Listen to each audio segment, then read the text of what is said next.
आवश्यकता नहीं थी, लेकिन सेकेंड वेव में ऑक्सीजन की आपूर्ति कई गुना ज्यादा बढ़ी। लोगों ने डिमांड की ऑक्सीजन की, जिससे पहली बार देश के अंदर ऑक्सीजन एक्सप्रेस भारत सरकार के सहयोग से चले। एयरफोर्स के जहाजों के माध्यम से ऑक्सीजन के टैंकर भेजे जाते थे, वहां से ट्रेन के माध्यम से मंगाए जाते थे। और आज हम लोगों ने हर जनपद में सरप्लस ऑक्सीजन तक उपलब्ध कराने में इस दौरान हम लोग सफल रहे हैं। लेकिन फ्यूचर की आवश्यकता को ध्यान में रखकर ऑक्सीजन आत्मनिर्भरता की दिशा से अकेले मेरठ मंडल के अंदर 35 नए ऑक्सीजन प्लांट लगाने की कार्रवाई वर्तमान में चल रही है, और जिसमें अकेले मेरठ जनपद में 10 ऑक्सीजन प्लांट वर्तमान में, जिन पर या तो कार्य प्रारंभ हो चुका है या जिन पे कार्य होने जा रहा है, जिससे आने वाले समय में यहां के मेडिकल कॉलेजेज, हॉस्पिटल और सीएससीज में ज्यादातर को हम लोग ऑक्सीजन की दिशा से आत्मनिर्भर कर सकेंगे और बाहर से ऑक्सीजन लाने की आवश्यकता नहीं पड़ेगी। तो ऑक्सीजन कंसंट्रेटर भी हर एक जनपद को इस दौरान उपलब्ध कराए गए हैं। एक आशंका जो व्यक्त की जा रही है वह 2-3 चीजों को लेकर, एक गांव में इन्फेक्शन की दिशा से उत्तर प्रदेश ने 2 मई से ही इसके बारे में एक एडवाइजरी जारी कर दी, जिसमें निगरानी समितियां स्क्रीनिंग का कार्य कर रही हैं, हर लक्षण युक्त और संदिग्ध व्यक्ति को मेडिकल किट उपलब्ध करा रही हैं, उनकी सूची ICCC के साथ दे करके फिर ICCC से रैपिड रिस्पांस टीम वहां जाकर के एंटीजन टेस्ट करती है, उन्हें मरीज के लक्षण के अनुसार हॉस्पिटलाइज करना, क्वारंटीन सेंटर में रखना या होम आइसोलेशन में रखना, इन सब पर कार्य हो रहा है। और एक एग्रेसिव कैंपेन वर्तमान में पूरे प्रदेश के अंदर 97,000 राजस्व गांवों की दिशा से लेकर के राज्य सरकार ने लिया है, और यह अभियान हमारी 60,000 से अधिक जो निगरानी समितियां बनाई हैं, जिसमें 8 से लेकर के 10 सदस्य निगरानी समिति में हैं, और 12,000 नगरीय क्षेत्रों में ये निगरानी समितियां वर्तमान में कार्य कर रही हैं। इसके माध्यम से हम लोग ग्रामीण क्षेत्र में भी कोरोना के संक्रमण से बचाव के अभियान प्रारंभ कर रहे हैं। युद्ध स्तर पर इस कार्य योजना को आगे बढ़ाने का कार्य किया जा रहा है। इसके साथ ही पोस्ट कोविड पेशेंट भी हमारे सामने आ रहे हैं। ब्लैक फंगस से जुड़े हुए कुछ मामले आए हैं। कल ही राज्य सरकार ने ब्लैक फंगस के लिए प्रदेश के अंदर एक क्राइसिस मैनेजमेंट ग्रुप हम लोगों ने बनाया है, जिसमें प्रदेश और देश के चिकित्सा विशेषज्ञों को रखा गया है। ये सभी ग्रुप इन सभी मुद्दों पर चर्चा करता है। सेकेंड वेव कैसे हम इसको फेस कर सकते हैं, थर्ड वेव में हमें क्या करना है, ब्लैक फंगस के लिए हमारी क्या रणनीति होनी चाहिए। कल उत्तर प्रदेश ने इसकी एडवाइजरी पूरे जनपदों में जारी कर दी है। इसकी लाइन ऑफ ट्रीटमेंट क्या होगी, क्या सावधानी बरतनी चाहिए, किसी भी पेशेंट के बारे में जो हाई रिस्क कैटेगरी पहले से पहले वेव में कहा जा रहा था कि मधुमेह से जुड़े, डायबिटीज से जुड़ा हुआ पेशेंट, उसको क्या सावधानी रखनी चाहिए, या हाई रिस्क कैटेगरी से जुड़े हुए लोगों को क्या सावधानी रखनी चाहिए, इन सभी को लेकर के कल एक व्यापक एडवाइजरी जारी की है, और इसके लिए भी मुफ्त में उपचार की व्यवस्था हर एक जनपद में बनाने की कार्रवाई के निर्देश दिए गए हैं। इसके साथ ही वैक्सीनेशन के कार्यक्रम को आगे बढ़ाने और थर्ड वेव को रोकने के लिए भी राज्य सरकार ने अपनी व्यापक रणनीति बनाई है। 45 से ऊपर के लोगों को भारत सरकार मुफ्त में वैक्सीन उपलब्ध करवा रही है, और मुफ्त में वैक्सीन उपलब्ध करवाने की इस कार्रवाई के साथ प्रदेश में अब तक हम लोगों ने 1.5 करोड़ लोगों को वैक्सीन हम दे चुके हैं।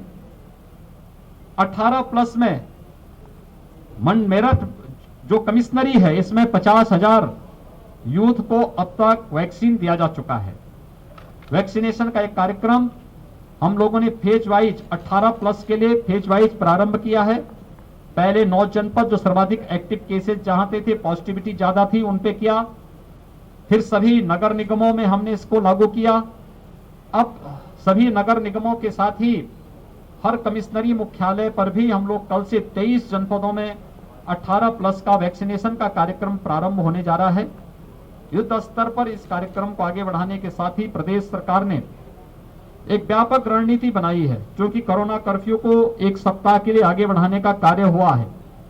इस दौरान राज्य सरकार ने उन सभी लोगों को, 15 करोड़ लोगों को, जो पात्र गृहस्थी के, अंत्योदय के कार्ड धारक हैं, लेबर क्लास के लोग हैं, जरूरतमंद हैं, ऐसे लगभग 15 करोड़ लोगों को मुफ्त में राशन उपलब्ध कराने की 3 महीने का मुफ्त में राशन उपलब्ध कराने के कार्य को आगे बढ़ाया है। यह राशन प्रधानमंत्री गरीब कल्याण पैकेज के अतिरिक्त होगा। प्रधानमंत्री गरीब कल्याण पैकेज में एक यूनिट में 5 किलो खाद्यान्न निःशुल्क उपलब्ध कराया जा रहा है, उसके अतिरिक्त ये खाद्यान्न उसके अतिरिक्त होगा।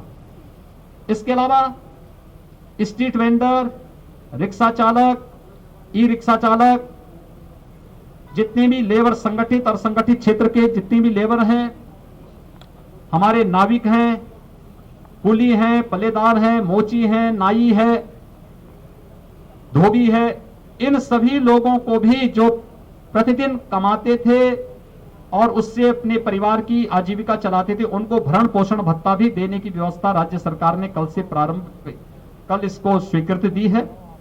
और हर एक जनपद में हम लोगों ने इसके व्यापक योजना बना करके इसको लागू करने का कार्य किया है। थर्ड वेव को रोकने के लिए भी अभी से कार्य योजना हमारी प्रारंभ हो चुकी है। स्वच्छता, sanitization, fogging, high risk category को अवेयरनेस के लिए जागरूक करना और अवेयरनेस के व्यापक कार्यक्रम को आगे बढ़ाना, पब्लिक एड्रेस सिस्टम के माध्यम से लगातार लोगों में अवेयरनेस के कार्यक्रम को आगे बढ़ाने की कार्रवाई चल रही है। हर एक जनपद में, मेडिकल कॉलेजेस में, डिस्ट्रिक्ट हॉस्पिटल में हम लोगों ने एक व्यवस्था की है कि वहां पे एक पीडियाट्रिक का आईसीयू का निर्माण अभी से प्रारंभ हो जाए। उत्तर प्रदेश के पास इंसेफ्लाइटिस से लड़ने का अनुभव है। हम लोगों ने इसकी व्यापक कार्य योजना पहले से बनाई है। इंसेफ्लाइटिस में मौत के आंकड़ों को हम 95% कम करने में सफल हुए हैं और इस समय हम लोगों ने उसी तर्ज पर थर्ड वेव को फेस करने के लिए भी अपनी एक व्यापक रणनीति को आगे बढ़ाने का कार्य किया है। हमारी जो प्रदेश के अंदर विशेषज्ञों की समिति है और निरंतर इस पर कार्य कर रही है। भारत सरकार के मार्गदर्शन में, भारत सरकार के सहयोग से हम इसको भी नियंत्रित करने में सफल होंगे। मेरी आप सबसे भी अपील होगी कि इस महामारी से लड़ने में एक बहुत बड़ा रोल अवेयरनेस का होगा और मीडिया का बहुत बड़ा रोल हो सकता है पब्लिक अवेयरनेस में। हाई रिस्क कैटेगरी से जुड़े हुए लोग, जो पहले चरण से ही, पहले फर्स्ट फेज से ही कहा जा रहा है कि फर्स्ट वेव के समय की हाई रिस्क कैटेगरी के लोग बाहर न निकले, जिन्हें ब्लड प्रेशर है, जिन्हें शुगर है, जो कैंसर के रोगी हैं, जो हार्ट के पेशेंट हैं या किडनी के पेशेंट हैं, वे घर से बाहर न निकले, घर में भी मास्क लगा करके चले। गर्भवती महिलाएं हैं, 60 साल से ऊपर के लोग हैं, 10 साल से नीचे के बच्चे हैं, कम इम्यूनिटी के लोग हैं, ये लोग घर के बाहर न निकले। शेष अन्य लोगों को निकलना ही हो तो मास्क लगा करके चले, मास्क और 2 गज की दूरी का पालन करें। किसी वस्तु को छू रहे हैं तो सैनिटाइजर से हाथ साफ कर लें या साबुन पानी से साफ करें, हाथ साफ करें। इन सभी नियमों के बारे में अगर पब्लिक को हम अवेयर कर सकें, जागरूक कर सकें, तो एक बहुत बड़ा कार्य जो है कोरोना को रोकने की दिशा से और उसकी चेन के संक्रमण की चेन को ब्रेक करने में हम लोग काफी हद तक सफल हो सकते हैं। देश की कोरोना के खिलाफ इस लड़ाई में आपके माध्यम से भी सभी लोग जागरूक हो सकेंगे। इस अपील के साथ आप सबको बहुत बहुत धन्यवाद। तो आप सुन रहे थे सूबे के मुख्यमंत्री योगी आदित्यनाथ को मेरठ दौरे पर हैं, जिन्होंने बताया कि कोरोना को लेकर तमाम सावधानियां रखने की जरूरत है और हम लोग लगातार कोविड के खिलाफ एक अच्छी लड़ाई लड़ रहे हैं। फिलहाल इस बुलेटिन में इतना ही। देखते रहिए के न्यूज़ इंडिया। नमस्कार।